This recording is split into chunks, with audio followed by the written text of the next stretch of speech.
ও জামাই বাবু, এবার তো জামাই ষষ্ঠীতে আসলেনই না, আমাদের সবাইকে কি ভুলে গেলেন? না না, ভুলবো কেন? আমার অফিসে কাজের একটু প্রেশার ছিল, তাই তো যেতে পারিনি। তবে তোমার দিদিকে নিয়ে এই সপ্তাহে রবিবার যাচ্ছি। তুমি হলে আমার একমাত্র শালী, তোমার জন্য কি নিয়ে যাব বলো তো? যা বলবো তাই আনবেন তো? কি হচ্ছে রিয়া, জামাইকে ফোন করে কেন বিরক্ত করছিস? আরে না না, বিরক্ত হব কেন? শাশুড়িমাকে বলে দাও, 5টা নয় 10টা নয়, একটা শালী আমার, এইটুকু আবদার তো রাখতেই হবে। আচ্ছা বলো, তাহলে কি নিয়ে যাব তোমার জন্য? আমার জন্য কিন্তু কমলা লেবু নিয়ে আসবেন। এই অসময়ে কমলা লেবু? এমন ইচ্ছেটা হবার কারণ কি জানতে পারি? আমি অত শত জানি না, আমার জন্য কমলা লেবু নিয়ে আসবেন, ব্যাস।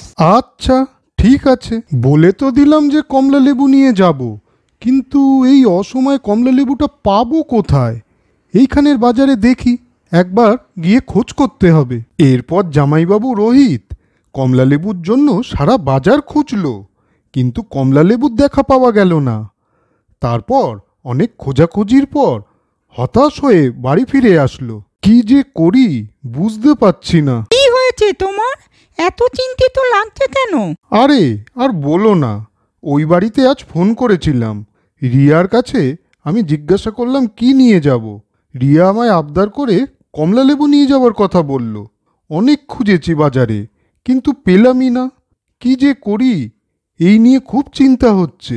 আরে রিয়ার কথা বাদ দাও তো, ও ওই রকমই, ও নিয়ে তুমি চিন্তা করো না তো। আরে না না, ও আবদার করে বলেছে, না নিয়ে গেলে হয় কখনো? আচ্ছা দেখি কি করা যায়। পরের দিন রিয়ার জামাইবাবু রোহিত অফিস থেকে ফেরার পথে অনেক দূরের বাজারে গিয়েও খোঁজ করলো, কিন্তু সেখানেও কমলা লেবুর দেখা মিলল না। এরপর বাড়ি ফিরে মন খারাপ হয়ে গেল তার।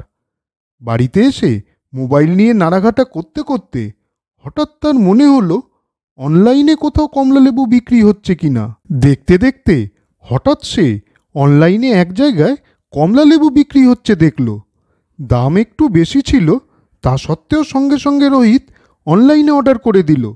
কিছুক্ষণের মধ্যেই কমলা লেবু চলে আসলো। বাবা, বাঁচলাম! শুনছো, কমলা লেবু শেষ অবধি পাওয়া গেল। বাপ রে বাপ, শুধু কমলা লেবু আর কমলা লেবু, শেষ অবধি কমলা লেবু কিনেই ছাড়লে। তারপর ওই সপ্তাহের রবিবার রোহিত রঞ্জনাকে নিয়ে শ্বশুরবাড়ি গিয়ে পৌঁছালো। মা, ওই দেখো, দিদি জামাইবাবু এসে গেছে। এসো বাবা, এসো। আসতে তোমাদের কোনো অসুবিধা হয়নি তো? আর বলো না বাবা, আসতে অসুবিধা না হলেও রিয়ার আবদারে তোমাদের জামাইয়ের কমলা লেবু খুঁজতে খুঁজতে অবস্থা খারাপ হয়ে গেছে। আরে জামাইবাবু, আমি তো একটু মজা করেছিলাম। আরে না না, আপনারা এইসব নিয়ে কোনো চিন্তা করবেন না। এইটুকু আবদার আর এমন কি? এই নাও রিয়া, তোমার কমলা লেবু। আমার জন্য যখন এত কষ্টই করলেন, তাহলে আপনাকেও কিন্তু এর থেকে ভাগ নিতে হবে। আর এইবার জামাই ষষ্ঠী আম জাম কাঁঠাল এগুলো দিয়ে কিন্তু নয়, শুধুই কমলা লেবু দিয়ে পালন করা হবে, বুঝলেন জামাইবাবু? ঠিক আছে। এরপর দেরিতে হলেও আনন্দ করে জামাই ষষ্ঠী পালন করা হলো। তাহলে দেখলে তো বন্ধুরা, আনন্দ করতে হলে শুধু টাকা পয়সা থাকলেই হয় না, ইচ্ছা থাকলে সবার ছোট ছোট আবদার পূরণ করেও জীবনে অনেক আনন্দ আনা যায়। বন্ধুরা, এইবার তোমাদের জন্য মজাদার দুটো প্রশ্ন আছে।